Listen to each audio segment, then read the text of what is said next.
దేవునికి మహిమ కలుగును గాక. దేవుని నామ స్తోత్రం. దేవుడు ఇచ్చిన సంపాదన దినాన్ని బట్టి దేవునికి అనేకమైన వందనాలు చెల్లిస్తూ ఈ ఆదివారం దినమున దేవుడు మనతో ఈరోజు నీతి వలన రాజ్యము స్థిరపరచును. దేవుడు ఎవరైతే నీతిగా ఉంటారో దేవుని యొక్క రాజ్యాన్ని స్థిరపరిచి ఉన్న రాజ్యంలోనికి మనల్ని తీసుకువెళ్ళడానికి నీతిగా మనం ఉండాలని దేవుని యొక్క నీతి రాజ్యము ఆ సింహాసనాశ్రయుడే రాజ్య పరిపాలన చేస్తానంటున్నాడు. దేవునికి మహిమ కలుగును గాక.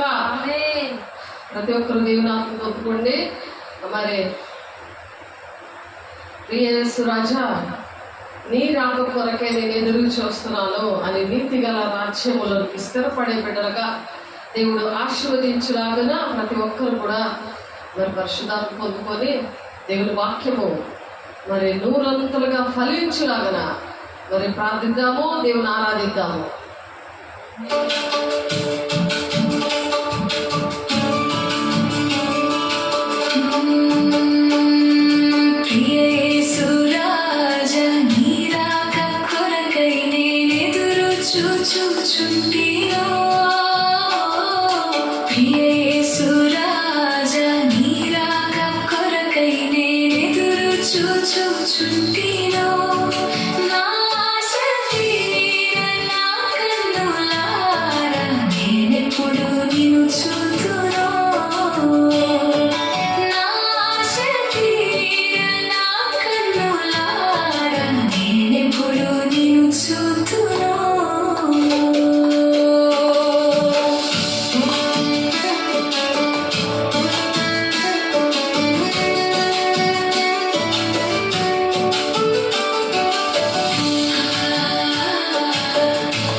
మహిమ కలుగును గాక. దేవుని నామమునకు స్తోత్రం. హల్లెలూయా.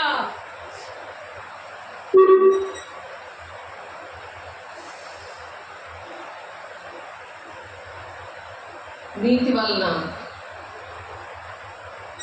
దేవుని రాజ్యాన్ని స్థిరపరుస్తానంటున్నాడు దేవుడు. మనం ఎప్పుడైతే నీతిగా ఉంటామో దేవుని ఆత్మను పొందుకోవడానికి ఆ నీతి రాజ్యము మన మధ్యనే ఉంది అని మనం నేర్చుకున్నాం. ఆ నీతి రాజ్యంలో దేవుడు మరి సింహాసనాసీనుడే రాజ్య పరిపాలన చేస్తాడు. ఫ్యూచర్లో అవన్నీ ఎప్పుడు చూస్తాము అని మనం ఆశతో తేలి చూస్తున్నాం. దేవునికి మహిమ కలుగును గాక. యెషయా గారు ప్రవచిస్తారు ఈ విషయాలు.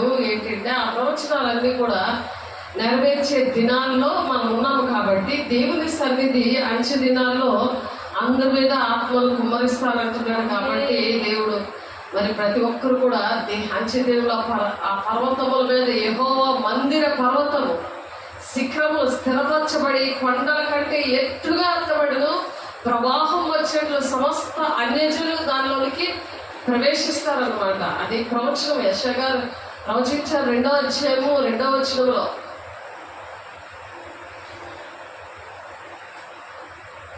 ఆ కాలంలోనంట మళ్ళీ సీయోనులో నుండి ధర్మశాస్త్రము, యెరూషలేములో నుండి యెహోవా వాక్కు బయలు వెళ్ళును.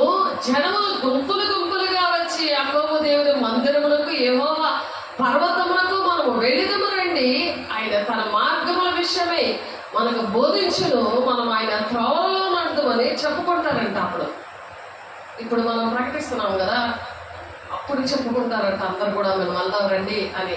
యెరూషలేము మందిరం 4వ మందిరం కట్టారు కదా. ఇక్కడ ప్రవచనాలైతే దినాల్లో ఉన్నాం. దేవునికి మహిమ కలుగును గాక. అందుకని ప్రతి ఒక్కరు దేవునాన్ని పొందుకొని మొత్తం 14 వచ్చిన ఈ మాటలన్నీ అందరికీ ప్రకటించమంటున్నారు.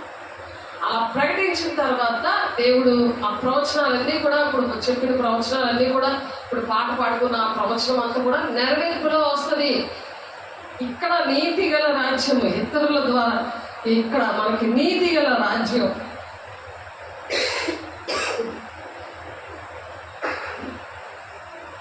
నీతి గల రాజ్యము మనం ఇక్కడ అనుభవించాలి. ఫస్ట్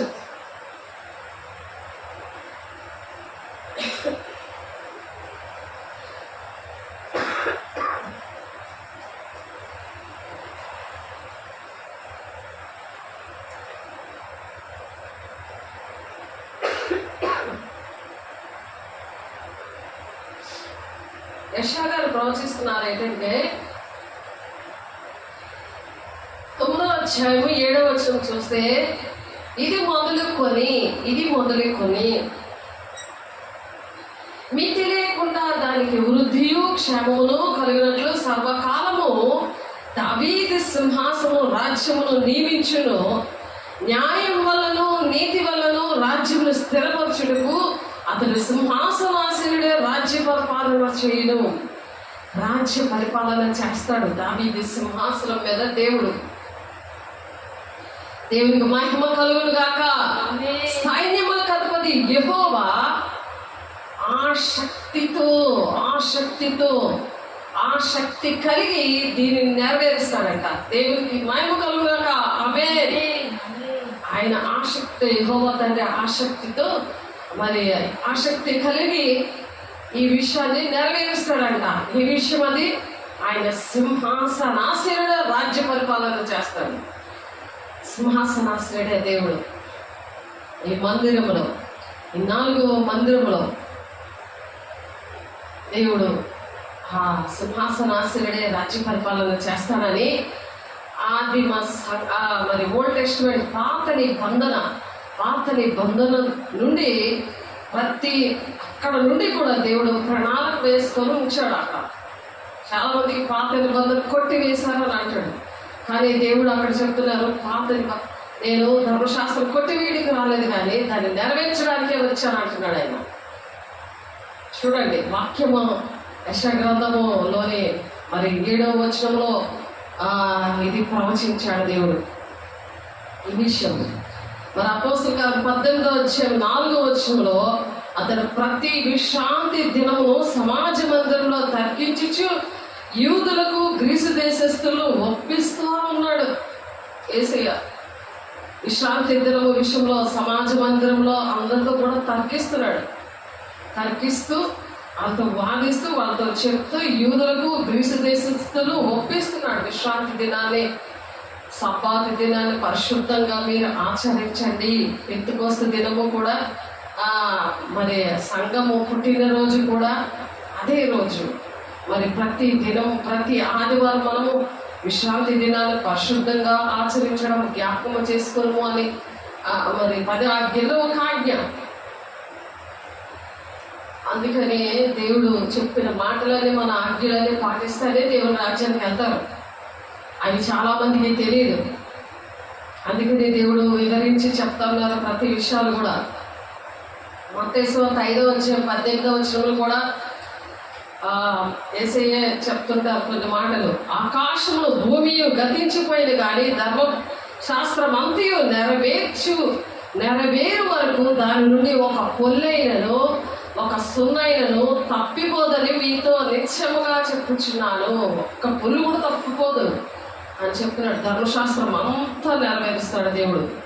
అందుకే ఓల్డ్ టెస్టిమెంట్ దగ్గర నుంచి తండ్రి యొక్క చిత్తం ఏంటో అది నెరవేర్చడానికి ఆయన ఇష్టపడుతున్నారు. ఆసక్తి కలిగి నెరవేరుస్తాను అంటాడు. ఈ రాజ్య పరిపాలన సైన్యములకు అధిపతి యెహోవా దేవుడు చెప్తున్నాడు ఈ మాటలు.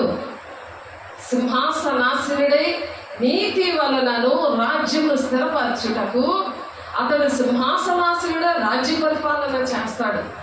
ఆ రాజ్య పరిపాలనలో నువ్వు ఉంటావా?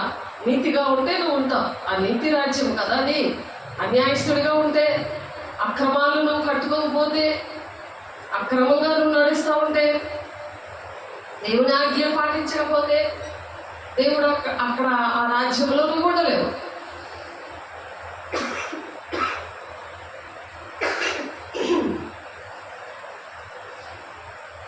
ఆకాశము భూమియు గతించిపోయాను, కానీ ధర్మశాస్త్రం అంతయు నెరవేరు వరకు దాని నుండి ఒక పొల్లైనను ఒక సున్నైనను తప్పిపోదని మీతో నేను నిశ్చయముగా చెప్తున్నానని మత్తయి సువార్త 5వ అధ్యాయం 18వ వచనంలో చక్కగా రాశారు దేవుని బిడ్డలారా.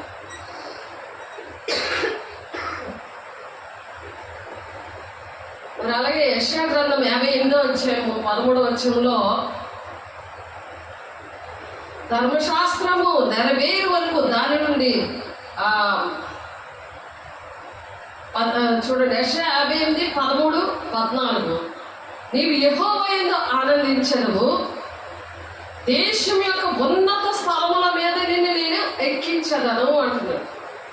చూడండి, ఎప్పుడైతే మనము దేవుని యొక్క ఆజ్ఞలు పాటిస్తామో, విశ్రాంతి దినాన్ని పరిశుద్ధంగా ఆచరిస్తారో, వాళ్ళని యెహోవా దేవుడు చాలా ఆనందిస్తాడట.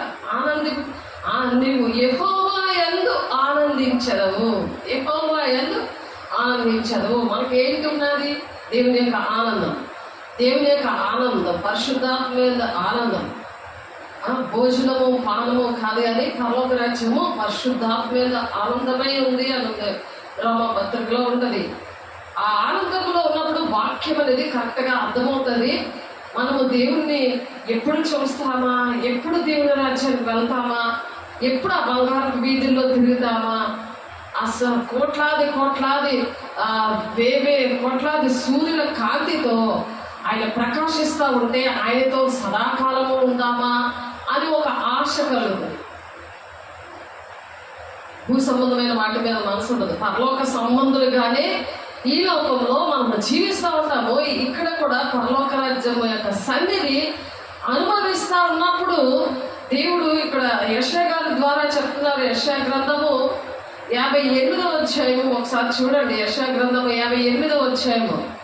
యెహోవా యందు మనము ఎలాగ ఆనందిస్తున్నాము. యెహోవా తండ్రి చేతిలో మనము ఉన్నాము. తండ్రి యొక్క ప్రణాళిక నెరవేర్చడానికి దేవుడు చాలా ఆసక్తితో నెరవేర్చడానికి ఆశపడుతున్నాడు. దేవుడు మనతో సదాకాలము ఉండాలని. యెషయా 58వ అధ్యాయము 13, 14 వచనాలు. పూర్వకాలం ముందు పాడైపోయిన స్థలములను నీ జనులు కట్టెదరు. అనేక తరముల కిందట పాడైపోయిన పునాదులు నీవు మరలా కట్టెదవు. వెరుగుబడిన దాన్ని బాగు చేయవాడవనియు, దేశంలో నివసించినట్లుగా త్రోవలు సిద్ధపరచువాడనియు నీకు పేరు పెట్టేదను. ఆయన నీతియే ఆయనకు ఆధారమాయను. పరిశుద్ధాత్మ దేవుడును పొందుకున్నప్పుడు ఇలాంటి పరిచర్య చేస్తారు. పూర్వకాలం ముందు పాడైపోయిన స్థలాలు నా జనులు, నీ జనులు కడతారు అంటున్నాడు. యెషయా గారు ప్రవచిస్తున్నారు. దేవుని యొక్క బిడ్డలు, నీ జనులు అంటే దేవుని జనులు కడతారంట. అనేక తరముల కింద పాడైపోయిన పునాదులను, అంటే పాపంలో శాపంలో ఉన్న వాళ్ళందరినీ కూడా వాళ్ళ జీవితాలు కడతారు. వాళ్ళు ఆ వెరగబడిన దాన్ని బాగు చేయవాడవను, దేశంలో నివసించినట్లుగా త్రోవలు సిద్ధపరచవాడవని నీకు పేరు పెట్టబడను. ఆయన నీతియే ఆయనకు ఆధారమయ్యను. మనకేంటంటే ఆయన నీతి గల దేవుడు కాబట్టి మనకు నీతియే ఆధారము. కాబట్టి నీతి వలన రాజ్యాన్ని స్థిరపరుస్తాడనే వాక్యం మనం నేర్చుకుంటున్నాం. మీరు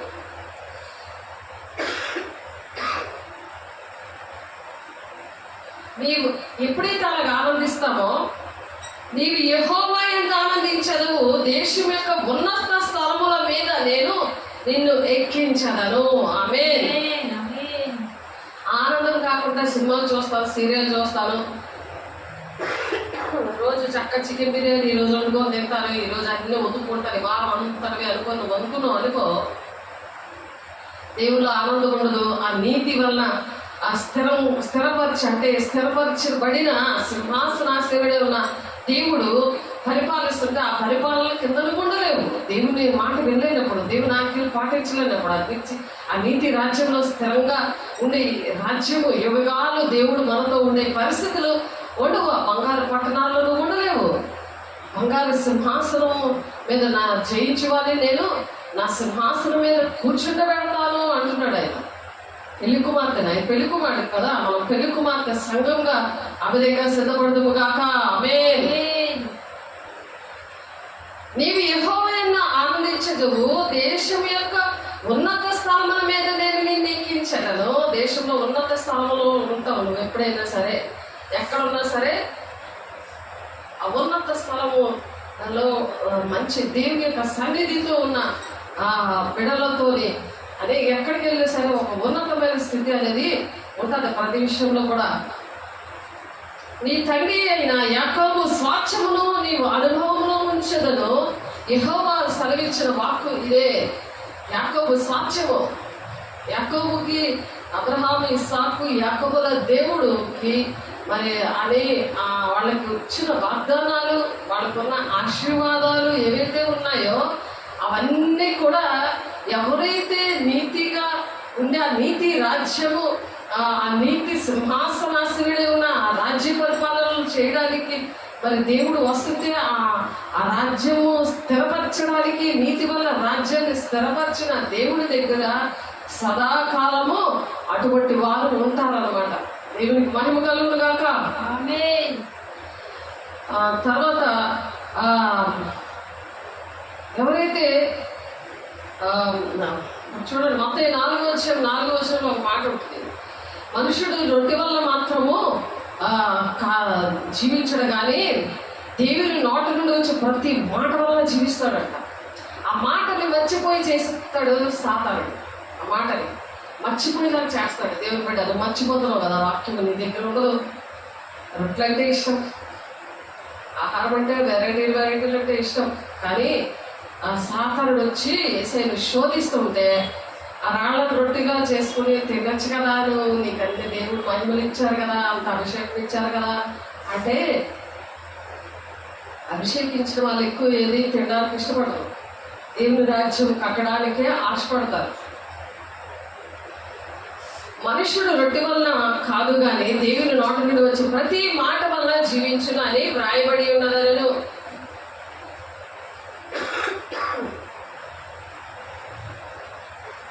ఇంకా ధర్మశాస్త్రము వినివారు ఎలా ఉంటారంట? ధర్మశాస్త్రము వినివారు దేవుని దృష్టికి నీతిమంతులు కారు అంటున్నాడు. వింటారు కానీ మనుషుడు దేని వల్ల జీవిస్తాడు? దేవుని మాట వలన జీవిస్తాడు. అంటే వాక్యము అది జీవాహారం అన్నమాట. నీ వాక్యమే నన్ను బ్రతికించును అని పాట ఉంది కదా. దేవుని వాక్యం మనల్ని బ్రతికిస్తుంది, అది నిత్య జీవానికి నడిపిస్తుంది.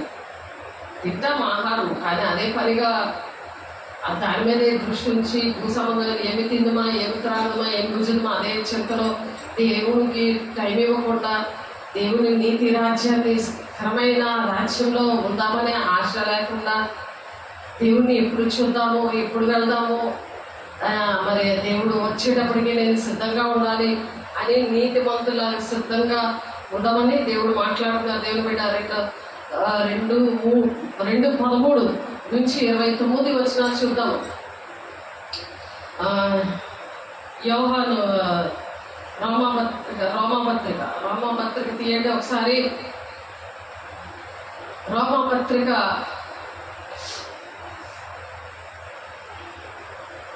2వ అధ్యాయము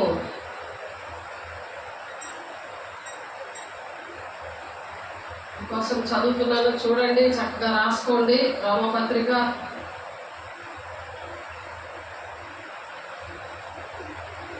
2వ అధ్యాయము 13 నుంచి చదువుతున్నాను, చూడండి. 13 నుంచి. ధర్మశాస్త్రం విలువలు దేవుని దృష్టికి నీతిమంతులు కారు గాని ధర్మశాస్త్రం అనుసరించి ప్రవర్తించి వారే నీతిమంతులుగా ఎంచబడదురు. ప్రవర్తించాలి, వినవడం కాదు. దేవుని మాటలు వినడమే కాదు, అందులో నడవాలి, దాని ప్రకారము నడవాలి. ధర్మశాస్త్రం లేని అన్యజనులు స్వాభావికంగా ధర్మశాస్త్ర సంబంధమైన క్రియలను చేసిన ఎడల వారు ధర్మశాస్త్రము లేని వారైనను తమకు తామే ధర్మశాస్త్రమైనట్టున్నారట. అన్యజనులు తమకు తామే ధర్మశాస్త్రం అయినట్టున్నారంట. వాళ్ళు వినట్లేదు, వాళ్ళ దేవుడు అంటే తెలియదు. దేవుడు నా సువార్త ప్రకారము యేసుక్రీస్తు ద్వారా మనుషుల రహస్యములను విమర్శించు దినమందు ఇలాగూ జరుగును. దేవుడు నా సువార్త ప్రకారము యేసుక్రీస్తు ద్వారా మనుషుల రహస్యములను విమర్శించు దినమందు ఇలాగూ జరుగును. నీవు యూదుడవని పేరు పెట్టుకుని ధర్మశాస్త్రం ఆశ్రయించి దేవుని యందు అతిశయపడుచున్నావు కావా? ఆయన చిత్తం మెరిగి ధర్మశాస్త్రం ఉపదేశము పొందిన వాడవై శ్రేష్టమైన వాటిని మెచ్చుకునుచున్నావు కావా? జ్ఞాన సత్య స్వరూపమైన ధర్మశాస్త్రము గలవాడనై ఉండి నేను గుడ్డి వారికి త్రోవ చూపువాడను, చీకట్లో ఉండి వారికి వెలుగును, భక్తిహీనులకు శిక్షకుడును, బాధులకు ఉపాధ్యాయుడినై ఉన్నానని నీ అంతటి నీవే ధైర్యము వహించుకొనుచున్నావు కావా? ఎదుటి వానికి బోధించు నీవే బోధించుకొనవా? దొంగని వద్దని ప్రకటించు నీవే దొంగిలించదవా? దశభాగాలు తీరు సావుకులు బోధిస్తారు కానీ దాని పక్కన నరములు. అందుకే విశ్వాసులు శిష్యులుగా తయారవును. వాళ్ళు ఓన్లీ విశ్వాసులాగా ఉండి బిజినెస్ చేస్తూ ఉంటారు. బిజినెస్ మనం చేయకూడదు. దేవుడు శిష్యుల్ని చేయమని చెప్పారు.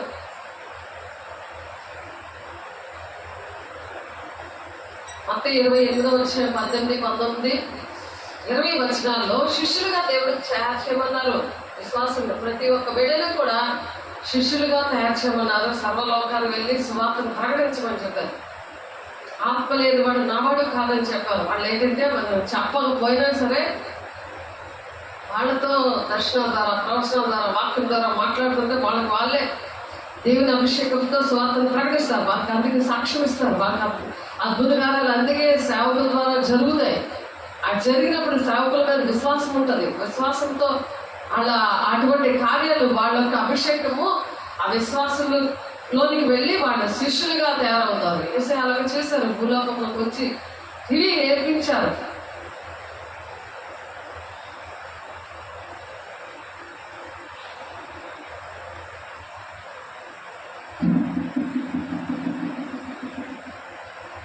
మరియు స్వభావం బట్టి సున్నతి లేనివాడు ధర్మశాస్త్రం నెరవేర్చిన ఎడల అక్షరమును సున్నతియు గలవాడే ధర్మశాస్త్రము అతిక్రమించు నీకు తీర్పు తీర్చడా.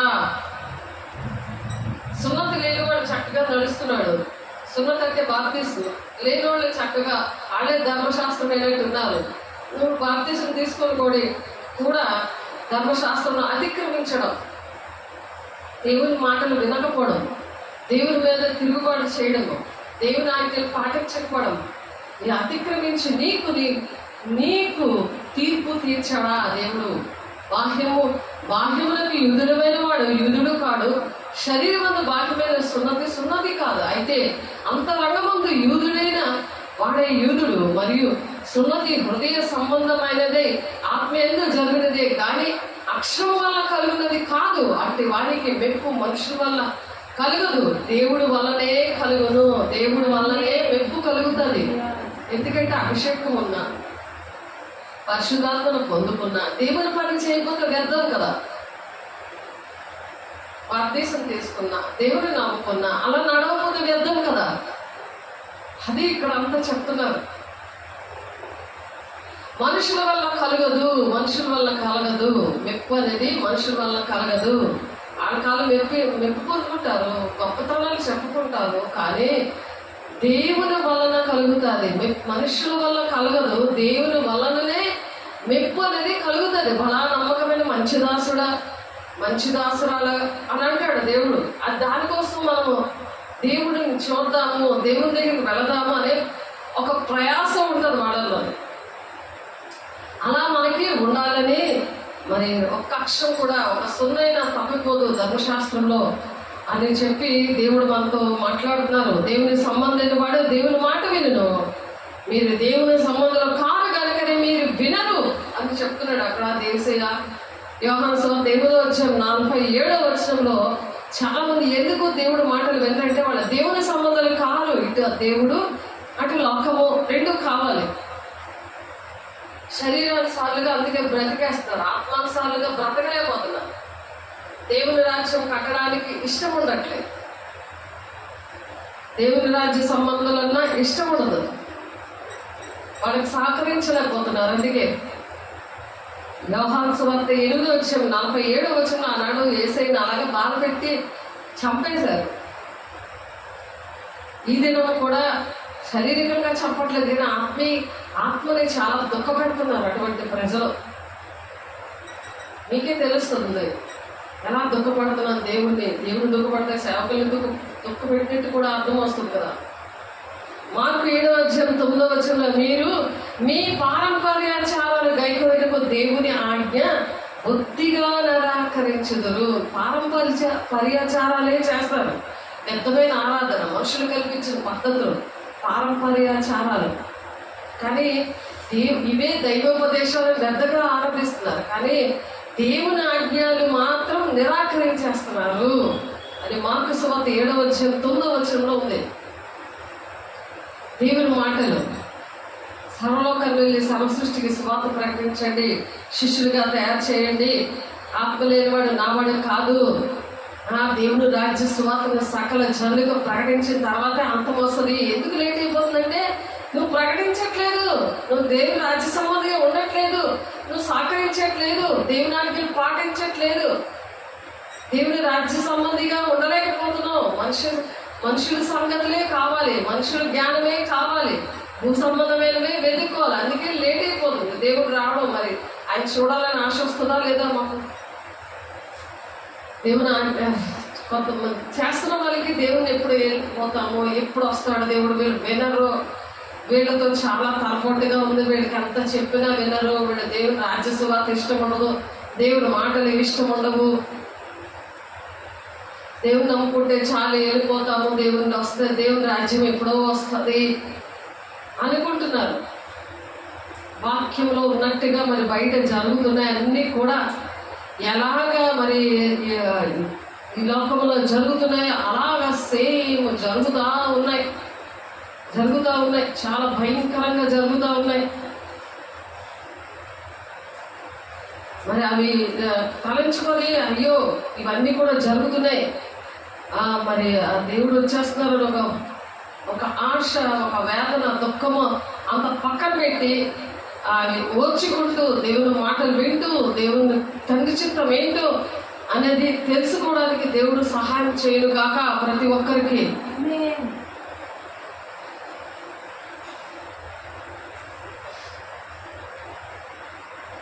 యోహాను సువార్త 6:44 మీలో మీరు సనుగు కొనగొడి. ఇటువంటి విషయాలు చాలా మంది సనుక్కుంటూ ఉంటారు అర్థం కాక.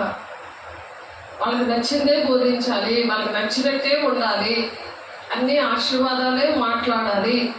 దేవుడు ఆశీర్వాదము శాపము రెండు ఇచ్చారు, ఆ రెండింటిలో ఏది కావాలో సెలెక్ట్ చేసుకోమంటున్నారు. అంత ఫ్రీడమ్ ఇచ్చాడు దేవుడు, అంత స్వాతంత్రం ఇచ్చాడు. ఆయన్ని చేయదగినైనా సరే ఏది చేయాలో అదే చేస్తాను అని పౌలు అంటున్నాడు. స్వాతంత్రం ఇచ్చారు. కానీ మీరు సనుగు కొనకుడి, నన్ను పంపిన తండ్రి వారిని ఆకర్షిస్తేనే కానీ ఎవడునో నా యుద్ధంలో రాడు. తండ్రి ఆకర్షించాలి, అప్పుడు దేవుని దగ్గరకు వస్తాడు, దేవుడు వాళ్ళలోకి వస్తాడు. తండ్రిని దేవుడు, కుమారుడు, పరిశుద్ధాత్మ దేవుడు వాళ్ళలో నివసిస్తారు. దేవునికి మహిమ కలుగును గాక. తండ్రికి ఆకర్షించినట్లు ఉంటున్నావా దేవుని బిడ్డ? ఒకసారి ఆలోచించు. ఆయన ఆకర్షిస్తేనే వస్తారట. మీరేం చదువుకోవద్దు, నాకు ప్రార్థన చేయలేదు నా కోసం, అందుకే నేను పరిశుద్ధాత్మ పొందుకోలేదు, నా భర్త రాలేదు, నా పిల్లలు ఎలా ఉన్నారు, నా ఇల్లు ఎలా ఉంది, మాకు రక్షణ రాలేదు, నా తల్లి దగ్గరికి రక్షణ రాలేదు అని చదువుకోవద్దు. తండ్రి దేవుడు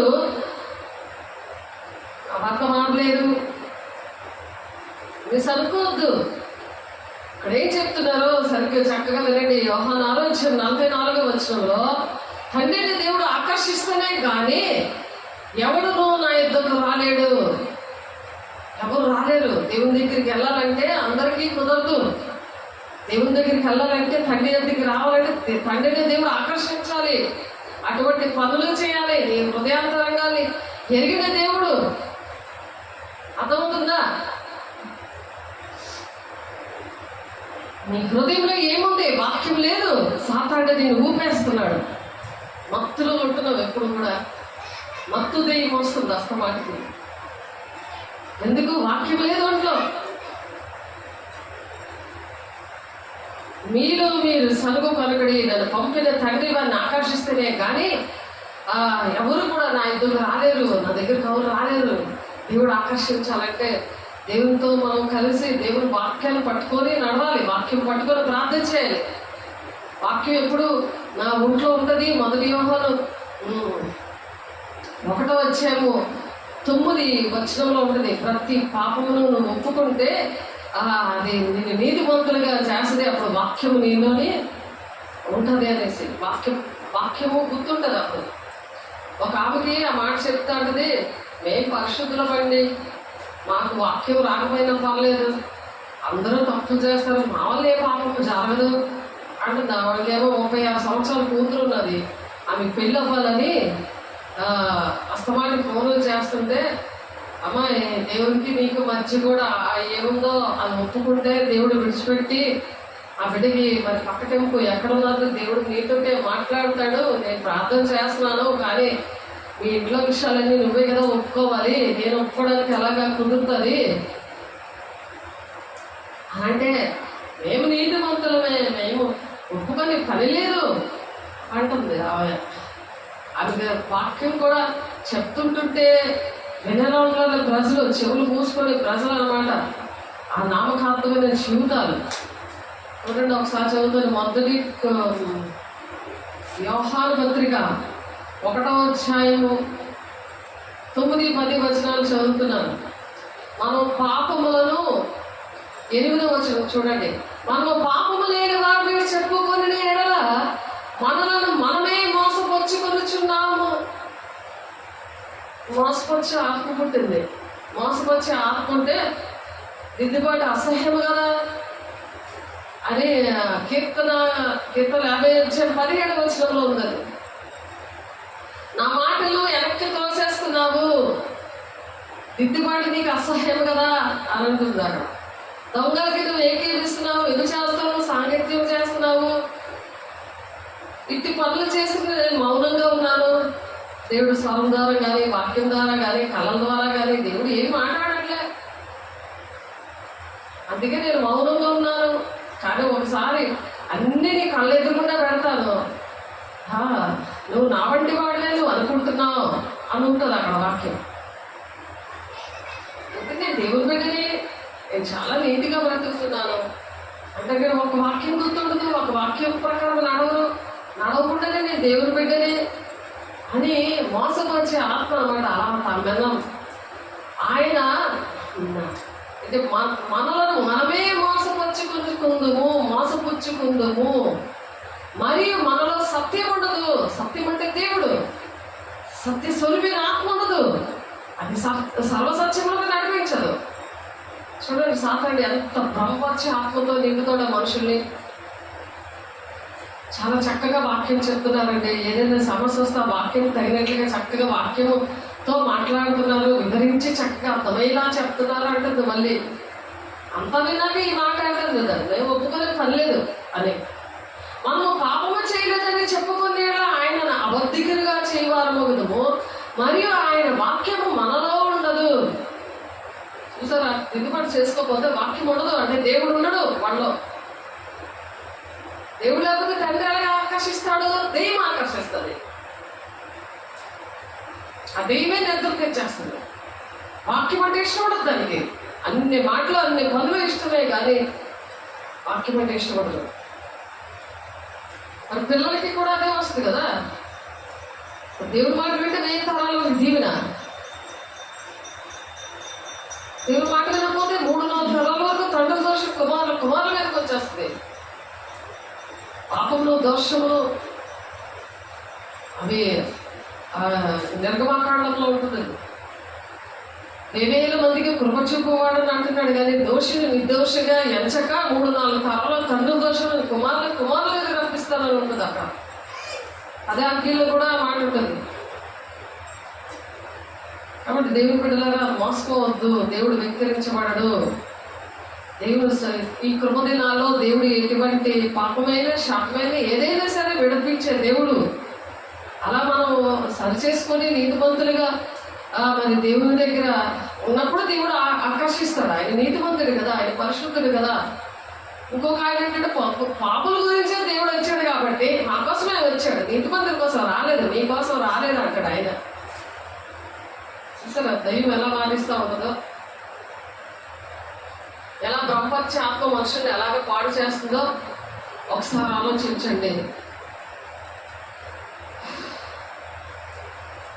దేవుడు మనల్ని పంపిస్తాడు, సర్వలోకానికి వెళ్ళి సర్వ సృష్టికి సువార్త ప్రకటించండి అంటున్నాడు. శిష్యులుగా తయారమ్మంటున్నాడు ఆ దేవుడు. శిష్యులుగా తయారు చేయండి అని అంటున్నాడు మనల్ని. పాపం వచ్చి ప్రతి వాడు కూడా ఆజ్ఞను అతిక్రమిస్తాడు. దేవుని బట్టి ఆజ్ఞను అతిక్రమిస్తున్నావా? పాపము చేసి ప్రతి వాడు కూడా నచ్చదు దేవుని ఆజ్ఞలు చేయడు. వాళ్ళు ఎలాగ ఆకర్షిస్తాడు?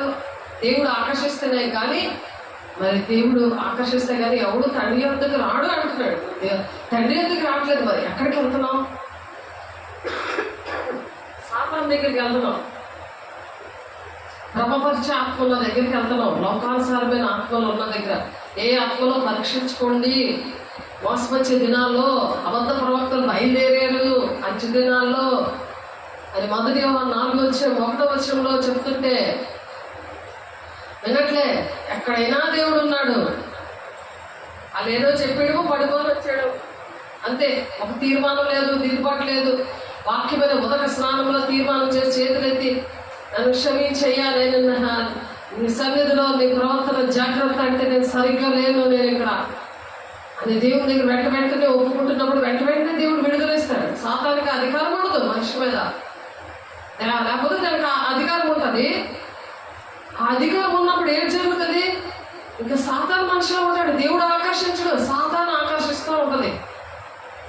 నువ్వు అది దెయ్యం అనుకో, దేవుడు అనుకుంటావు, దేవుడి సన్నిధిలో ఉంటున్నాను, నేను మంచిగా ఉంటున్నాను కదా అంటున్నావు. అందుకే భయంతో వణుకుతో నీ రక్షణ నువ్వు కాపాడుకోవాలి.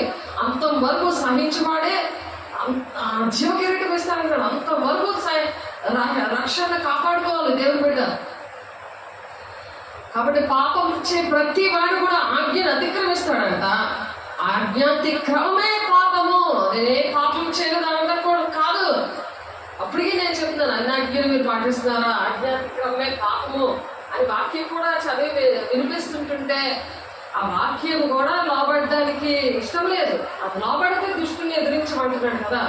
యాకోబు 4:7 నాకు లోబడండి, దుష్టుని ఎదిరించాడు, మీ అతడు పారిపోతాడు, ఆడు పరుగులు తీయించాలి, అంటే పరిగెట్టించాలి నీ దగ్గర నుండి. నీ దగ్గరికి వచ్చే తగిలేయాలి పట్టుకొని. అంటే భయం రావాలి. నేను కౌగిలించుకొని ముద్దులాడుతున్నట్టు నీకు హాయిగా జోల పడుతున్నట్టు ఉండకూడదు. దేవునికి మహిమ కలుగును గాక. ఏలైనా దేవుడు తన పంపవానికి కొలత లేకుండా ఆత్మని ఇచ్చును. కొలత లేకుండా ఆత్మిస్తాడు నీకు. అప్పుడు నేను పంపిస్తున్నాడు దేవుడి వార్తను ప్రకటించని.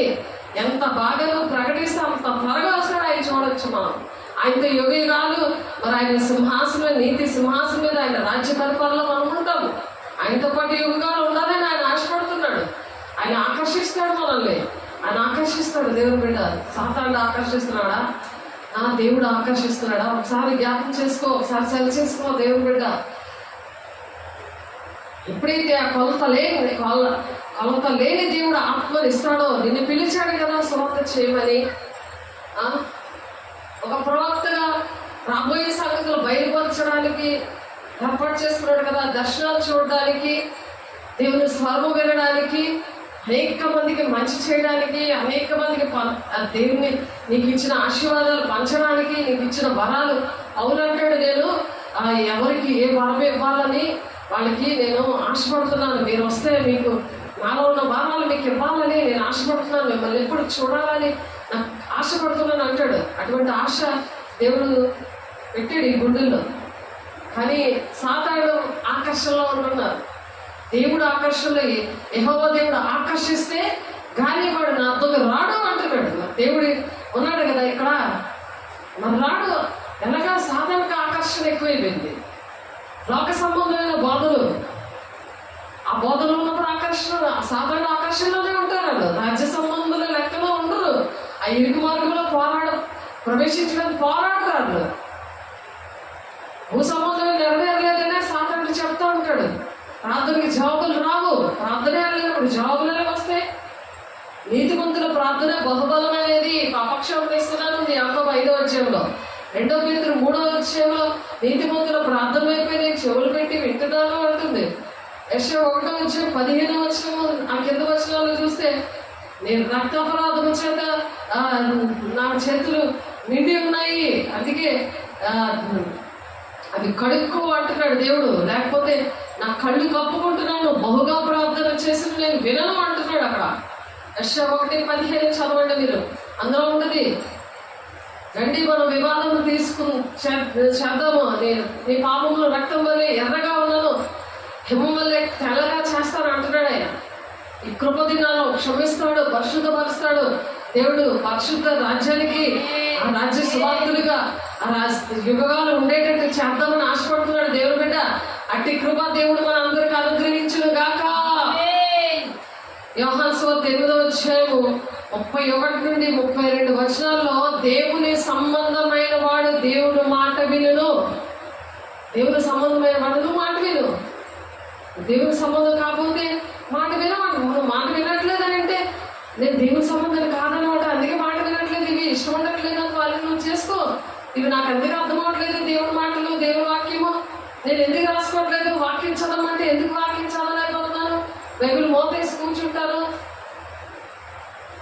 రాయడానికి బద్ధకము, ఫోన్ ఉన్నా సరే మాట్లాడడానికి బద్ధకము, టైం లేదు. వాక్యం చదవడానికి, సేవకులతో మాట్లాడడానికి కానీ, ఫోన్లు చేసి ఎత్తడానికి కానీ. ఎందుకంటే దేవుని సంబంధం అయిన వాడు దేవుని మాట వినును. మీరు దేవుని సంబంధంలో కారు కనుకనే మీరు మాట వినరు అని.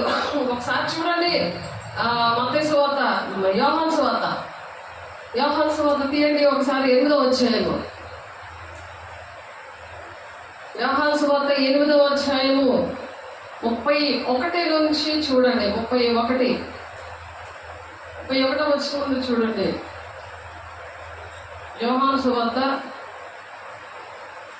8వ అధ్యాయము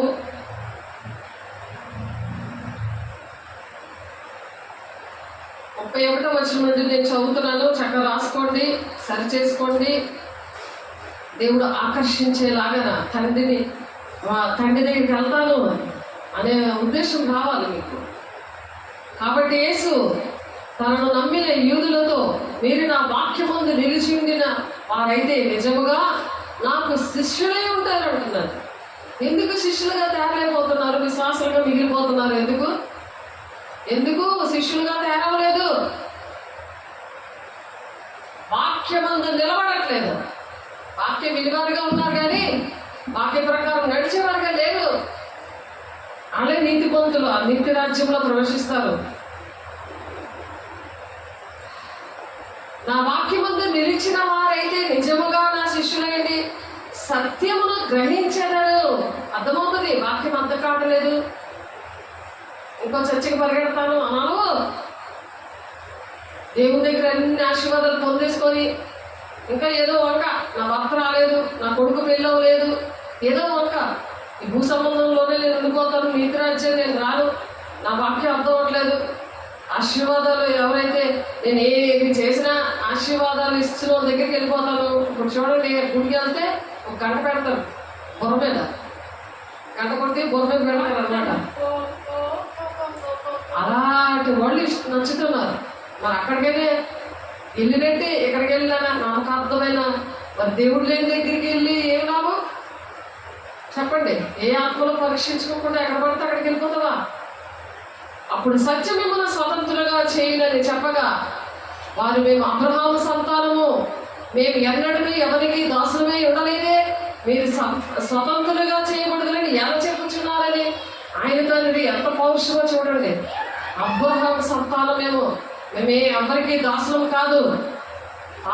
పాపం చేయబడి పాపానికి దాసుడు.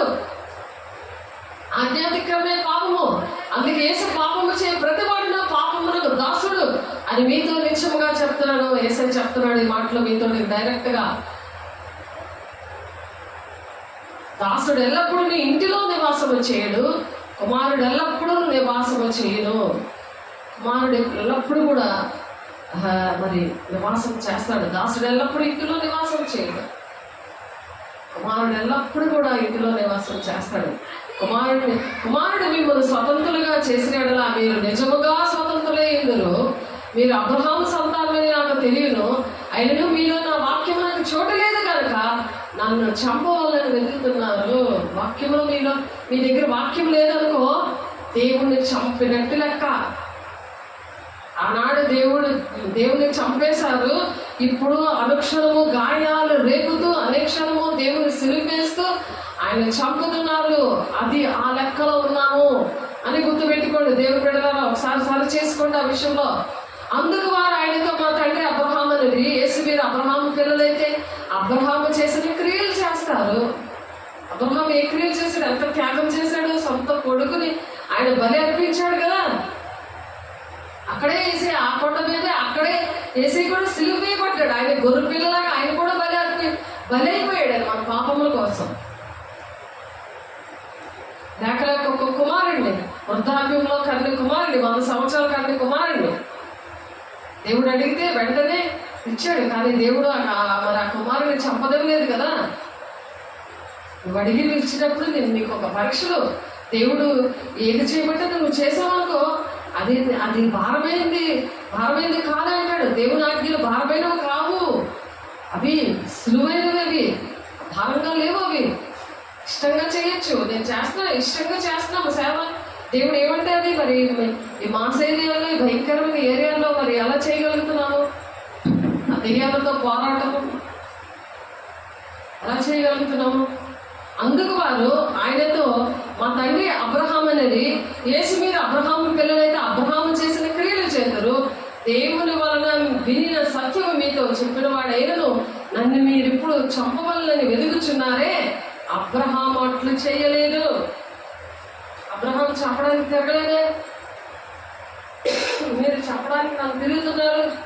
ఆనాడు యేసుని బాధ పెట్టిన యూదుల్లాగా ఇప్పుడు కూడా ఆ కార్యచారాలన్నీ కూడా చేస్తున్నారు. కానీ ఎక్కడ ఎలా ఉంటే అలా పాటిస్తున్నారు. మనుషులు కల్పించిన పద్ధతులు అవన్నీ దైవోపదేశాలు, ఇవే దైవోపదేశాలు. దేవుడు ఉపదేశించిన ఇవే, దేవునాజ్ఞలు ఇవే అంటే అవే చేస్తున్నారు. కానీ దేవుని మాటలు పట్టించుకోవట్లేదు, దేవుని మాట వినట్లేదు. దేవుని వల్ల విన్న సత్యము మీతో చెప్పిన వాడు అయినను నన్ను మీరు ఇప్పుడు చెప్ప వెలుగుచున్నారే, అబ్రహాములు చేయలేదు, మీరు మీ తండ్రి క్రియలే చేస్తున్నారని వారితో చెప్పినందుకు వారు మేము వ్యభిచారం వల్ల పుట్టిన వారు కాము అని పౌరుషంగా చెప్తున్నారు.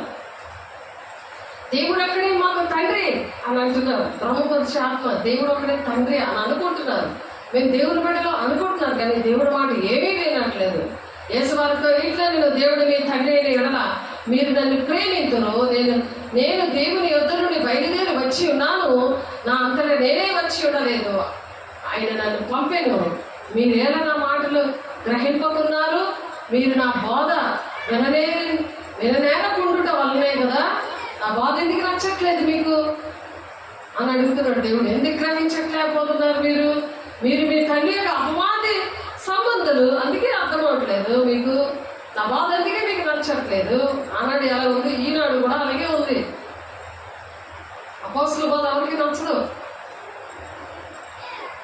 పరిశుద్ధాన్ని పొందుకోమంటే నచ్చదు, వాక్యం వినండి, వాక్య ప్రకారం నడవనంటే నచ్చదు.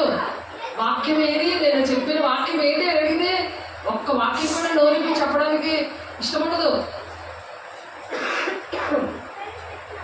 మీరు మీ తండ్రి ఎవరు? అపవాది. అబద్ధాలు ఎక్కువ ఆడుతారు, మాటికి అబద్ధాలే. మీరు మీ తండ్రి యొక్క అపవాది సంబంధులు, అపవాది దెయ్యము దాని సంబంధులు. మీ తండ్రి దురాశను నెరవేర్చుకోరుచున్నారు, దానికి దురాశ ఎక్కువ. ఎంత వచ్చినా సరే ఏడుపే, లేదు లేదు లేదు లేదు అంటూనే ఉండదు. దేవుని కృతజ్ఞతాస్తుతులు చెల్లించడం లేదు, సేవకులు ప్రేమించడం లేదు, ఆడ బాధ్యతలు వహించడం లేదు. ఆశగా మాకెందుకు అన్నట్టుగా ఉంటారు. దేవుడి కార్యాలు చేయడానికి ముందుకు రారు. ఇంకా డబ్బు డబ్బు డబ్బు కావాలి, అబద్ధాలు. ఆ డబ్బు వల్ల అబద్ధాలు ఎక్కువైపోతుంటాయి. అదేంటి, మీరు మీ తండ్రి యొక్క అపవాది సంబంధులు, మీ తండ్రి దురాశను నెరవేర్చుకోరుచున్నారు. ఆది నుండి వాడు నరహంతకుడై ఉండి సత్యమందు నిలిచిన వాడు కాడు, వాని యందు సత్యమే లేదు. వాడి అబద్ధమాడినప్పుడు తన స్వభావం అనుసరించే మాట్లాడును. వాడు అబద్ధికుడును, అబద్ధములకు జనకుడునై ఉన్నాడు. ఈయన నీతి రాజ్యమును స్థాపించడానికి సింహాసనాసనుడే రారాజుగా ఈయన మరి నీతి సూర్యుడిగా ఉదయించాడు మన హృదయాల్లో. ఎవరైతే దేవుని రాజ్యం కట్టడానికి ఆశపడతారో ఆ నీతి రాజ్యము స్థాపిస్తున్నాడు దేవుడు. యుగగాలు దేవుడు వాళ్ళతో ఉండడానికి. ఈ అపవాది సంబంధిగా ఉన్నవాళ్ళు దేవుని మాట వినకుండా అబద్ధికులుగా, అబద్ధములకు జనకుడు అంటే అబద్ధములకి రాజు, ఆ వాడితో ఉండడానికి ఇష్టపడుతున్నారు. నేను సత్యమనే చెప్పుచున్నాను కాక మీరు నన్ను నమ్మరు. నా ఎందుకు పాపం ఉందని మీరు ఎవడు స్థాపించును? నేను సత్యము చెప్పుచున్న ఎడల మీరెందుకు నన్ను నమ్మరు? సత్యం చెప్పిన వాళ్ళు ఎవరిని నమ్మరు. సత్య స్వరూపి అయిన ఆత్మ వచ్చినప్పుడు సర్వ సత్యంలోనికి నడిపిస్తాడు ఆయన. దేవుని శక్తిని పొందుకున్న వాళ్ళు దేవుడు పని చేయరు, దేవుని సేవకులు ప్రేమించరు. ఎక్కువ లోకంతోనే ఉంటారు, ఎక్కువ బయటే ఉంటారు. ఇంటిలో ఉండాలి, దేవునితో కలిసి ఉండాలి. నా యందు పాపము ఉందని మీలో ఎవరు స్థాపించగలరు అంటున్నారు. దేవుని సంబంధి అయిన వాడు దేవుని మాటలు వినును. మీరు దేవుని సంబంధులు కాదు కనుకనే మీరు వినరని చెప్పేశాడు లాస్ట్కి దేవుడు. మీరు వినరు, మీరు దేవుని సంబంధులు కారు, అందుకే మీరు వినరు. అది దేవుడు ఇవన్నీ కన్ఫర్మ్ చేశాడు దేవుడు ఆనాడు. ఈనాడు కూడా దేవుడు మాట్లాడుతున్నారు, అటువంటి ప్రజలతో సరి చేసుకుంటారని దేవుడు మాట్లాడుతున్నారు. అందుకని ఇటువంటి మాటలు మనం సత్యమ వాక్యమని సరిగా ఉపదేశిస్తూ మరి దేవునికి సర్వసత్యములో దేవుని మాటలను ప్రకటిస్తూ ఆ మార్గంలో నడుస్తూ మరి ఆ రాజ్య సువార్తని సకల జనులకు సాక్షాత్మై లోకమంతటా ప్రకటింపబడును. ఇలాంటి వార్త ప్రకటించబడాలి. అటు తర్వాతే అంతం వస్తుంది. అందుకనే దేవుని ఎప్పుడు చూస్తామని మనం ఆశపడుతున్నాము. కానీ ఎందుకు దేవుడు త్వరగా రావట్లేదంటే దేవుని యొక్క కోపము, ఉగ్రత ఇవన్నీ కూడా చూపిస్తున్నాడు. అక్కడక్కడ భూకంపాలు, అక్కడక్కడ మరి తెగుళ్ళు, అక్కడక్కడ మరి మెరుపులు ఉరుములతో కూడిన వర్షం. ఇప్పుడు సునామీ లాంటిది, ఎల్నీనో అంటే అదేంటంటే దాని ఇష్టం వచ్చాడు వర్షం వచ్చేస్తుంది, లేకపోతే ఎండిపోతుంది భూమి. అదిని మరి రైతులు పంటలు పండడం అవన్నీ కూడా అటువంటిప్పుడు చాలా కష్టం. విపరీతమైన ఎండ వచ్చేస్తాయి, లేకపోతే తుఫాన్లాగా వచ్చేస్తాయి. టైం టు టైం మరి వర్షం అనేది భూమి మీద పడతాయి కదా, పంటలు వస్తాయి. అందుకే కరువు వచ్చేస్తుంది అనమాట. అది వైరల్ ఎందుకు అవుతుందంటే అదే కారణం. వైరస్ ఎండ వల్ల వైరస్ వచ్చేస్తుంది అంటున్నారు. ఆ గాలిలో మరి ఆ ఎండ, విపరీతమైన ఎండ, దేవుని కోపము, ఉగ్రత పాత్రలు ప్రకటన 6వ అధ్యాయంలో ఉంటుంది. ఆ 7 పాత్రలు కుమ్మరిస్తున్నాయి దేవదూతలు. అందుకు జరుగుతున్నాయి. అవన్నీ కూడా రాకడానికి సూచన అనమాట. అంటే దేవుని మాట వినలేనప్పుడు ఆ ఉగ్రత అనేది దేవుడు కురిపిస్తూ ఉంటాడు. దేవుని మాట వినాలని ఆ పెంతెకొస్తే దినాన అందరూ ఒక దగ్గర కూడున్నారు, ఒక చోట కూడి ఉన్నారు. ఏది అటువంటి పరిస్థితులు లేవు. ఇప్పుడు ఒక చోట ఎవరు కూడట్లేదు. దేవుని ఆత్మ ఎలాగొస్తుంది? దేవుని అభిషేకం వస్తేనే కదా వాక్యం అర్థమవుతుంది. సరి చేసుకుంటారు.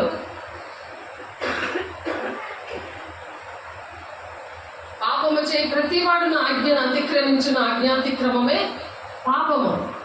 దేవుని మాటలు ఇష్టం ఉండవు, దేవుని ఆజ్ఞలు ఇష్టం ఉండవు. 1 యోహాను 3వ అధ్యాయం 4వ వచనంలో ఉంది ఆ మాట. పాపం మేము చేయలేదు, మేము దేవుని పిల్లలము, మేము బాప్తిసాలు తీసుకున్నాము, చర్చిలకు వెళ్తున్నాము అంటే కుదరదు. అదే ఇందాక మనం నేర్చుకున్నాం. సున్నతి చేసుకున్నా అంటే బాప్తిసం తీసుకున్నా అవన్నీ కూడా వ్యర్థమే. మరి అన్నిలు ధర్మశాస్త్రం అయినట్టున్నారు అని వాక్యం మనం చదువుకున్నాం. కాబట్టి ఎందుకు అలా జరుగుతుందంటే ఆయన పరలోకమందున నా తండ్రి నాటిన ప్రతి మొక్కను పెళ్ళగించబడను. తండ్రి నాటలేదు అవి, ఆ మొక్కలు ఆ మొక్క పెళ్ళగించేసినట్టు చూపిస్తారు కొంతమందికి. ఎందుకంటే అది తండ్రి నాటలేదు, సాతాను గారు నాటాడు, వాటిని పెళ్ళగించేస్తాడు అంటున్నాడు. అది మత్తయి సువార్త 15వ అధ్యాయంలో ఉంది ఆ మాట. ఒకసారి చూడండి, మత్తయి సువార్త 15వ అధ్యాయము. దేవుడు నాటిన మొక్క ఏంటి, సాతాను నాటిన మొక్క ఏంటి? నువ్వు ఎక్కడెక్కడో తిరిగి దేవుడి వాక్యం వింటున్నావు కదా, అక్కడే నువ్వు దేవుడి డబ్బులు అవన్నీ ఇచ్చేస్తున్నావు కదా. నేను ఇచ్చేసానని మళ్ళీ ఏళాకోళమైన నవ్వు అనమాట. అది సాతాను నవ్వు. మలాకి 3:9 ప్రకారం శాపగ్రస్తులు కదా అంటే అది సాతాను నవ్వుతో నవ్వి నేను ఇస్తున్నాను, నేను ఇచ్చేసాను, ఇవి మాటలు. కానీ అవసరానికి సబ్బు పిల్లలను వాడుకొని వదిలేయడం అనమాట. అది ఎంత అక్రమం కింద వస్తుంది. అది సాతాను నాటిన చెట్టు, అందుకే దేవుడు పెళ్ళగిచ్చేసాడంట దాన్ని. కానీ దేవుని చెట్టు తన దేవుని యొక్క ఆలయం యొక్క ఆవరణలో అది వర్ధిల్లుతూ ఉంటుందంటే ఎక్కడైనా మనుషులు ఉండొచ్చు. కానీ సేవకులతో మరి దేవుని మాటలు వింటూ దేవుని సేవకులను ప్రేమించి దేవుని ఆజ్ఞను పాటిస్తూ ఉన్నప్పుడు, దేవుని రాజ్య సంబంధాల సన్నిధి విషయంలో బాధ్యత వహించినప్పుడు మరి యెహోవా నాటిన చెట్ల లెక్కలో వస్తారు. అట్టి కృప దేవుడు అనుగ్రహించును గాక. ప్రతి ఒక్కరికి కూడా మనం ఈ అంచు దినాల్లో ప్రతి ఒక్కరు కూడా సరి చేసుకోవాలి. అప్పుడు దేవుని శక్తిని పొందుకుంటాము. దేవుని రాజ్య సంబంధులుగా నీతి సింహాసనే ఆసురుడే వస్తున్నా దేవుని రాజ్యం పరిపాలించడానికి ఆయన రాబోతున్నాడు. ఎత్తబడే గుంపులో ఉండాలి, పెళ్లి కుమార్తె సంఘంలో ఉండాలి. మత్తయి సువార్త 15వ అధ్యాయము 13వ వచనం చూడండి. ఆయన పరలోకమందున్న నా తండ్రి నాటిన ప్రతి వారి వారి జోలికి పోగుడి, వారి గుడ్డివారి అంటే గుడ్డివారికి త్రోవ చూపువారు, గుడ్డివాడు గుడ్డివారికి త్రోవ చూపిన ఎడల వారిద్దరు గుంటలో పడుతురు కదా. అది అందరికి త్రోవ చూపిస్తానే వాళ్ళు పడిపోతారు, ఇంకోళ్ళు పడిపోయేలా చేస్తారు. వాళ్ళ ఇంట్లో వాళ్ళందరూ పడిపోయేలా చేస్తారు అనమాట. పడిపోయినా సరే వాళ్ళకి అర్థం అవుతుంది. వాళ్ళకి మళ్ళీ ఆ గుడ్డివాడి దగ్గరికి పరిగెడుతున్నారు. గుడ్డివాడికి త్రోవ చూపడు కదా, ఇద్దరు కలిసి గోటలో పడిపోతున్నారు. ఆ గోటలో పడినట్టు కూడా వాళ్ళకి తెలియట్లేదు. ఎలా ఉండాలి? కీర్తన 92 అధ్యాయం చూడండి. కీర్తన 92 అధ్యాయము 13వ వచనంలో, యెహోవా మందిరంలో నాటబడ్డవారే వారు మన దేవుని ఆవరణములో వర్ధిల్లెదరు. అంటే చుట్టుపక్కల ఉన్న బిడ్డలందరినీ కూడా మీరు రక్షించే బాధ్యత దేవుడు మీకు అప్పచెప్పారు. యెహోవా నాటిన చెట్లు, ఇక్కడ నాటిన బిడ్డలందరూ కూడా, ఇక్కడ బాప్తీసాలు తీసుకున్న వాళ్ళు ఎక్కడున్నా సరే యెహోవా మందిరంలో నాటబడ్డ వారే వారు దేవుని ఆవరణంలో వర్ధిల్లెదరు. దేవుని ఆవరణంలో మీరు వర్ధిల్లుతారు. ఎక్కడున్నా సరే 3 సంవత్సరాలకి 3 సార్లు రావాలి, దేవుని పని చేయాలి, దేవుని రాజ్యం కట్టే పనిలో ఉండాలి, దేవుని ఆవరణలో దేవుని పిల్లలను వర్ధిల్లేలాగా వాళ్ళకి సువార్త ప్రకటించాలి. అక్కడ అలా వర్ధిల్లిస్తాం, దేవుడు అలా వర్ధిల్లింప చేస్తాడు. నా సేవకుడు తప్ప మరి ఎవడునో గుడ్డివాడు, నేను పంపున దూత తప్ప మరి ఎవడును చెవిటివాడు, నా భక్తుడు తప్ప మరి ఎవడు గుడ్డివాడు, యెహోవా సేవకుడు తప్ప మరి ఎవడు గుడ్డివాడు. వీళ్ళే గుడ్డివాడు. ఎలా నడుస్తున్నారో తెలీదు. ఏదో గుడ్డోళ్ళకి చేసుకొని వెళ్ళిపోవడమే, ఏదో పాటలు పాడేసుకోవడము, ఏదో వినేయడము, ఏదో దండం పెట్టేయడము, ఏదో కానికేసేయడము. ఆ గుడ్డి భక్తి మానేయమంటున్నాడు దేవుడు. చేసేవారికి ఉండాలి, వాక్యం వినేవారుగా కాదు. ఆ వాక్య ప్రకారం నడాలి. నడిచినప్పుడే దేవుడు ఆకర్షిస్తాడు. తండ్రి ఆకర్షించకపోతే తండ్రి వద్దకు మీరు రాలేరు. అది దేవుడు మాట్లాడుతున్నారు. దేవునికి మహిమ కలుగును గాక. ఆమేన్. లేవికాండం 23వ అధ్యాయం.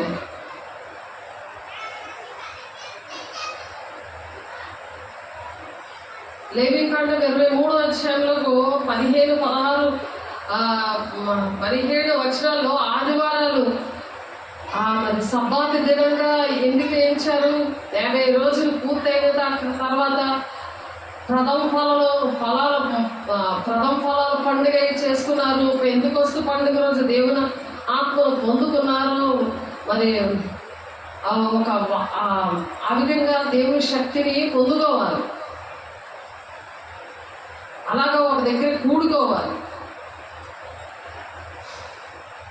అప్పుడు కూడుకున్నప్పుడు ఎలా ఉంటుందంటే, మనమందరము ముసుగులేని ముఖముతో ప్రభు యొక్క మహిమను అర్థము వలె ప్రతిబింబజేయచ్చు, మహిమ నుండి అధిక మహిమను పొందొచ్చు, ప్రభు ఆత్మ చేత ఆ పోలికగానే మార్చబడుచున్నాము. దేవుని యొక్క పోలిక వచ్చేస్తుంది ఎప్పుడైతే అలాగా మహిమ నుండి అధిక మహిమలోనికి మనం మనందరం కూడా అలా కలుసుకున్నప్పుడు ముసుగులేని ముఖముతో ఉంటాము. ప్రభు యొక్క మహిమను అర్థం వల్లే ప్రతిఫలింప చేస్తాడు అనమాట. అప్పుడు దేవుడు అలాగా అటువంటి మహిమతో నింపుతాడు. ఆ విధంగా కలుసుకున్నప్పుడు ఒక్క దగ్గర కూడుకున్నారు. పెంతెకొస్తు దినంలో ప్రథమ ఫలాల పండుగ అయిపోయిన తర్వాత పెంతెకొస్తు పండుగ వచ్చింది ప్రతి ఆదివారము. అలాగా కొన్ని దేవుడి మాటలు విని కనీసం కొన్ని పాటించినప్పుడు అలా మిగిలిన కూడా అర్థమవుతాయి. ఒకటి అర్థమవుతాయి. దేవుడు అలాగ అర్థమయ్యే కృప దేవుడు ప్రతి ఒక్కరికి అనుగ్రహించిన గాక. ఆమేన్. 2 కొరింథీయులు 3వ అధ్యాయము, 2 కొరింథీయులు రాసిన పత్రిక 3వ అధ్యాయము 18వ వచనంలో ఉన్నది ఆ మాట. మనమందరము మనం ముసుగు లేని ముఖముతో ప్రభు యొక్క మహిమ అర్థము వలె ప్రతిఫలింపజేయచ్చు, మహిమ నుండి అధిక మహిమను పొందొచ్చు. ప్రభువు ఆత్మ ఎప్పుడైతే ఉంటుందో ఆయన పోలిక వస్తుంది. ఆయన పోలికగా మార్చబడతారు. అలా పోలికగా మార్చబడాలని దేవుడు ఆశపడుతున్నాడు. ఇప్పుడు అర్థంలో చూసినట్లు సూచనగా చూచుచున్నాము. అప్పుడు ముఖాముఖిగా అప్పుడు చూస్తాం. మనం పాడుకున్నాం కదా, ఎప్పుడు నేను చూస్తాం దేవా, నేనెంతో ఆశగా ఎదురు చూస్తున్నానని. 1 కొరింథీయులు రాసిన పత్రిక 13వ అధ్యాయం 12వ వచనంలో ఉంది. ఇప్పుడు అద్దంలో చూచున్న సూచనగా చూచుచున్నాము, అప్పుడు ముఖాముఖిగా చూద్దాము. ఇప్పుడు కొత్త మట్టిగా ఎరిగి ఉన్నాము, అప్పుడు నేను పూర్తిగా ఎరుగబడిన ప్రకారము పూర్తిగా ఎరుగుదును. దేవుడు అంటే ఏదో కరెక్ట్గా తెలుస్తుంది. దేవుడు గుణాలేంటో ఆయనతో మనతో కలిసి ఉంటాడు కదా, కలిసి యుగగాలు ఉంటాం కదా, అప్పుడు అన్ని కూడా తెలిసిపోతాయి. అన్ని విషయాలు కూడా దేవుడు మనకి నేర్పించడానికి ఇష్టపడుతున్నాడు. అట్టి కృప దేవుడు మనందరికీ అనుగ్రహించును గాక. మనం మట్టి నుండి పుట్టిన పోలికను ధరించిన ప్రకారము పరలోక సంబంధి పోలికయు ధరించుకుంటామంట. అప్పుడు ఎప్పుడైతే అలా కూడుకుంటారో దేవుని బిడ్డలుగా యెహోవా నాటిన చెట్లా ఉంటారో, అలాగా మందిరం ఆవరణలో వర్ధిల్లుతూ ఉంటారో, వాళ్ళ విషయం దేవుడు మాట్లాడుతున్నారు. 1 కొరింథీయులు 15:49 మరియు మునుపు మట్టి నుండి పుట్టిన వారి పోలికను ధరించిన ప్రకారము పరలోక సంబంధి పోలికయు ధరించము. ఆ పోలిక కూడా ధరించుకుంటాం అన్నమాట. అటువంటి కృప దేవుడు మనందరికీ అనుగ్రహించును గాక. ఎందుకనగా తన కుమారుడు అనేక సహోదరుల జ్యేష్ఠుడన్నట్లు దేవుడు ఎవరిని ముందుగా ఎరిగెనో వారు తన కుమారునితో స్వారూప్యము గలవారంటకు వారిని ముందుగా నిర్ణయించాడు. ఆయన ముందుగా నిర్ణయించాడు. ఆ నిర్ణయం చొప్పున మనం నడవాలి. తండ్రి చెప్తాము ఏంటున్నదో, సేవకులకి ఏ దర్శనం ఉందో అదే దర్శనము. మరి దేవుని దగ్గర ఇప్పుడు ఈ సంఘంలో బాప్తిసాలు పొందుకున్న వాళ్ళందరికీ కూడా అదే దర్శనం ఉంది. అది ఫాలో అవ్వాలి, ఆ వాక్యాన్ని ఫాలో అవ్వాలి. అప్పుడు ఆ కుమారుని స్వారూప్యం గలవారు ఒకటకు వారికి దేవుడు ముందుగానే నిర్ణయించాడు. కానీ ఆ నిర్ణయంలో నువ్వు లేవనుకో, మరి ఆయన స్వారూప్యం ధరించుకోలేవు, ఆయన రాజ్యానికి రాలేవు, మరి పెళ్లి కుమార్తె సంఘంలో ఉండలేవు, ఎత్తబడే గుంపులో ఉండలేవు.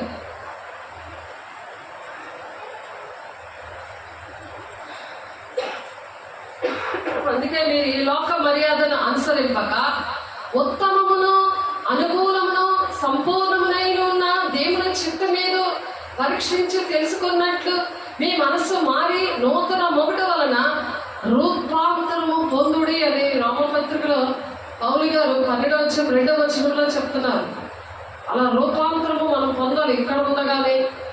అప్పుడు ఎత్తబడే సంఘంలో మనం చక్కగా ఉండగలం. దేవుని స్వారూప్యం ఉన్న క్రీస్తు మహిమను కనపరిచే సువార్త ప్రకాశము వారికి ప్రకాశింపకుండా నిమిత్తము ఈ యుగ సంబంధమైన దేవత అవిశ్వాసులైన వారి మనోనేత్రాలకి గుడ్డితనము కలుగు చేస్తుంది. దాని నుండి విడుదల పొందుకోవాలంటే దిద్దుబాటు చేసుకోవాలి. 2 కొరింథీ 4:4 యుగ సంబంధమైన దేవత మనోనేత్రాలకు గుడ్డితనం కలుగు చేస్తుంది. ఆ గుడ్డులు తెలచడం లేదు, అక్కడికే పరిగెడతా ఉంటారు. వాడే అపవాదే వాడికి తండ్రి, వాడే ఆకర్షిస్తూ ఉంటాడు. అటువంటి పరిస్థితుల నుండి దేవుడు విడిపించును గాక. కావున మునుపటి ప్రవర్తన విషయంలో అయితే మోసకరమైన దురాశలో చెడిపోవు మీ ప్రాచీన స్వభావమును వదులుకొని మీ చిత్త వృత్తి యందు నూతన పరచబడిన వారే నీతియు యథార్థమైన భక్తి గలవారే దేవుని పోలికగా సృష్టించబడిన నవీన స్వభావమును మీరు ధరించుకోవాలి అని పౌలు గారు ఎఫెసీ సంఘానికి 4:22-24 చెప్తున్నారు. కాబట్టి మునుపటి విషయాలన్నీ మర్చిపోయి అవన్నీ మానేసి ఆ నవీన స్వభావాన్ని దేవుడు ధరించుకోవడం అంటున్నారు. కావున మునుపటి ప్రవర్తన విషయంలో అయితే మోసకరమైన దురాశలు చెడిపోవు మీ ప్రాచీన స్వభావం. అది చెడిపోయడానికి దారి తీస్తుంది. కాబట్టి నవీన స్వభావాన్ని ధరించుకోలేరు. అవన్నీ కూడా మేము వదిలిపెడుతున్నామయ్యా అని తీర్మానం చేసుకోవాలి. మాట్లాడేది నేను కాదు, దేవుడు మాట్లాడుతున్నాడని. దేవుడు మాటలు నీ సన్నిధిలో ఉన్నాయి అని అంటున్నాడు కదా, మాట్లాడుతున్నాయి కాదు. కనుక మేము మమ్మను గూర్చి ప్రకటించుకోవడం లేదు, కానీ క్రీస్తు యేసును గూర్చి ఆయన ప్రభువని మమ్మను గూర్చి యేసు నిమిత్తము మేము మీ పరిచారకులమని ప్రకటిస్తున్నాం. మేము అంతే. 2 కొరింథీ 4:6 పౌలు గారి మాట చెప్తున్నారు. కాబట్టి మేము ప్రకటించే వాళ్ళకి మాత్రమే, కానీ మాటలు ఆయనవి. గుర్తుపెట్టుకోండి, మనం నీతి అనుసరించి చేసిన క్రియ మూలము కాక తన కనికరము చెప్పని పునర్జన్మ సంబంధమైన స్నానము ద్వారాను పరిశుద్ధాత్మలకు నూతన స్వభావమును కలుగు చేయడం ద్వారాను మనలను రక్షించాడు దేవుడు. తీర్పు పత్రికలో ఉందో మాట 3వ వచనం 5వ వచనం ఆ వాక్యాన్ని పట్టుకొని మీరు చక్కగా రాసుకొని, దేవా పునర్జన్మ, నూతనమైన జన్మ, మరి సంబంధమైన స్నానము ద్వారాను పరిశుద్ధాత్మలకు నూతన స్వభావం ఇస్తాడు. అప్పుడు నూతన స్వభావం వస్తుంది. మనందరూ మనం తీసుకోలేము. అట్టి కృపదేవుడు మన అందరికి అనుగ్రహించిన కాక నీతిమంతునికి నియమింపబడలేదని ఎవడైనా ఎరిగి ధర్మానుకూలముగా దాన్ని ఉపయోగించిన ధర్మశాస్త్రము మేలైనది మనం ఎరుగుదము. ధర్మశాస్త్రం మేలైనది, అది నీతిమంతుడిగా తీర్చిదిద్దుతుంది. అన్ని ఎవరు పాటిస్తారు? ఎవరో చెప్తే వినేద్దామని కాదు, దివారాత్రులు ధ్యానించాలి. అప్పుడు అందులో ఉన్న వాక్యం అనే దేవుడు ఒంటిలోకి వెళ్తా ఉంటాడు. అప్పుడు అర్థమైన పరిశుద్ధాత్ముడు సహాయం చేస్తాడు. దేవుడు బిడ్డ అలాగా ప్రతి ఒక్కరిని ఉంచాలని దేవుడు ఆశపడతారు. దేవుడికి మహిమ కలుగును గాక. ప్రార్థన చేసుకుందాము. పరిశుద్ధుడా, ప్రేమగల దేవ, అభిషక్తుడా, మహిమగల నామంలో అయా తండ్రి, నేను ఇంతవరకు నాయన అయా మీరు మాట్లాడిన మాటలను బట్టి నీకు వందనాలు ప్రభా. అయా మనమందరం ముసుగులైన ముఖంలో ప్రభు యొక్క మహిమను అయా అర్థములో ప్రతిఫలింప చేయొచ్చు. మహిమ నుండి అధిక మహిమను పొందొచ్చు. ప్రభువుకు ఆత్మ చేత ఆయన ఆ పోలికగానే దేవుని యొక్క పోలికతో అయా సృష్టించబడ్డానికి మీరు ఇచ్చిన కృపను బట్టి నీకు వందనాలు అయ్యా. మహిమగల దేవా నీకు వందనాలు, అభిషక్తుడా నీకు వందనాలు, పరిశుద్ధాత్ముడా నీకు వందనాలు అయ్యా. మహిమగల దేవా నా తండ్రి, నాన్న యెహోవా దినము వచ్చేటప్పుడు ప్రభా నా తండ్రి మేము సిద్ధంగా ఉండాలయ్యా. ఒలివ కొండ మీద నాయన మీరు ఆరోహణం ఏ విధంగా నాయన ఆరోహణం అయ్యారో 40 రోజులు తండ్రి అందరికీ కనిపించి 50 దినమున ప్రభు పెద్దకొస్త దినము నా తండ్రి నాయన మరి అయా అందరికీ దేవునాత్మతో నింపబడేలాగా నాయన అయా మీరు ఆదరణకర్తను మీరు ఇచ్చారు ప్రభా. అయా 40 దినాలు మీరు నాయన ఆరోహణమయ్యారు ప్రభా. ఏ విధంగా మీరు ఆరోహణమయ్యారో ఆ విధంగానే మీరు తిరిగి వస్తారని నాయన మీరు చెప్తున్నారయ్యా. అపోస్తలుల 1:11 ప్రభా అయా మీరు వచ్చిన మీరు సిద్ధంగా ఉండడానికి సహాయం తెచ్చండి. ప్రతి ఒక్క బిడ్డలు కూడా సిద్ధపడడానికి అయ్యా మీరు ఎప్పుడు వస్తారో మేము ఎదురు చూడడానికి మీరే సహాయం చేస్తున్నందుకు అటువంటి పరిశుద్ధత, అటువంటి పవిత్రత ప్రతి ఒక్కరికి అనుగ్రహించండి నాయన. మీరే మహిమ పొందుకోండి దేవా. యేసయ్యా ప్రతి ఒక్కరిని బలమైన హస్తాల్లో పెడుతున్నాను ఆయన. నీ కృపలో భద్రపరచండి, నీ మహిమతో నింపండి తండ్రి నాయన. నీతి వల్ల రాజ్యాన్ని స్థిరపరుస్తారంటున్నాం ప్రభా. నీతిమంతులుగా ఉండడానికి మరి నాయన అయా సింహాసనాశీనుడే మరి దేవా మీరు వచ్చి రాజ్య పరిపాలన చేస్తారంటున్నారు ప్రభా. ఆ రాజ్యంలో మేము యోగ్యులు అయా నీతి రాజ్యంలో మమ్మల్ని స్థిరపరచడానికి మమ్మల్ని నాయన మమ్మల్ని అట్టి విధంగా మీరు ఆశీర్వదిస్తున్నందుకు, అట్టి విధంగా ప్రతి చేతులెత్తి తీర్మానాలు చేసుకుంటున్న ప్రతి ఒక్క బిడ్డని మీరు దీవిస్తున్నందుకు మీకే వందనాలు స్తోత్రాలు చెల్లిస్తూ యేసయ్య పరిశుద్ధ నామములో బ్రతిమలాడి వేడుకుంటున్నాం తండ్రి. ఆమేన్. తండ్రి యొక్క దీవెన, కుమారుని యొక్క కృప, పరిశుద్ధాత్మిక నిత్య సహవాసం సదాకాలము తోడే నడిపించింది కాక. ఆమేన్. దేవునికి మహిమ కలుగును గాక. God bless you. దేవుడు మిమ్మల్ని దీవించి ఆశీర్వదించును గాక. ఆమేన్.